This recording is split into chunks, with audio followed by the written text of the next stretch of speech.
listen the counsel of the Holy Spirit. పరిశుద్ధాత్ముని యొక్క ఆలోచన లేదా సలహా చూద్దాం. కుమారుని ముద్దు పెట్టుకొనుడి, లేని ఎడల ఆయన కోపించును. In the Middle Eastern parts and even in the Western countries, in the European countries, ఐరోపా దేశాల్లోనైతేనేమి, మధ్యప్రాచ్య దేశాల్లోనైతేనేమి, kissing somebody is with due reverence. ఎవరినైనా ముద్దు పెట్టుకోవడము అని అంటే అది గౌరవము లేదా మర్యాదతో కూడిన విషయం. అది It is something that you're embracing with love, ప్రేమతో ఒకదాన్ని ఆకలింపు చేసుకోవటం, with honor. గౌరవంతో.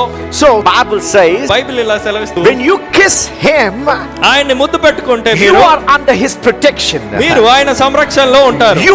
Now you are his responsibility. ఇప్పుడు మీరు ఆయన బాధ్యత అయి ఉన్నారు. You are coming under his refuge. ఆయన ఆశ్రయంలోనికి మీరు The ప్రవేశిస్తున్నారు. Holy Spirit is saying, పరిశుద్ధాత్ముడు సెలవిస్తున్నాడు, kiss the Son, కుమారుని ముద్దు lest పెట్టుకోండి, he be angry. లేదా ఆయన కోపించును అంటున్నాడు. He's a counselor. ఆయన ఆలోచనకర్త. So he's not only talking about the anger of the Lord, ప్రభు యొక్క కోపాన్ని గురించి మాత్రమే ఆయన తెలపట్లేదు. he's also talking about the anger management of the Lord.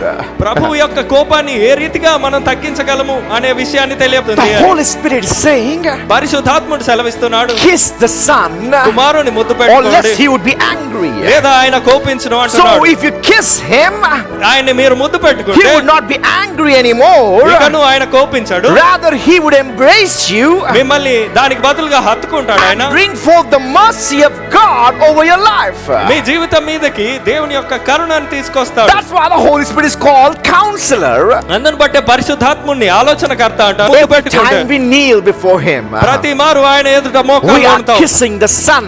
కుమారుని ముద్దు In other పెట్టుకుంటున్నాం. words, అనగా whenever you try to bend your knee, మోకాలు వంచడానికి యత్నిస్తున్న ప్రతిసారి you are hearing the Holy Spirit. మీరు పరిశుద్ధాత్ముని స్వరం వింటున్నారు. As soon as you bend your knee, మీరు మోకాలు ఉన్న మరుక్షణము you're kissing the mercy of God. దేవుని యొక్క కరుణను మీరు ముద్దు పెట్టుకుంటున్నారు.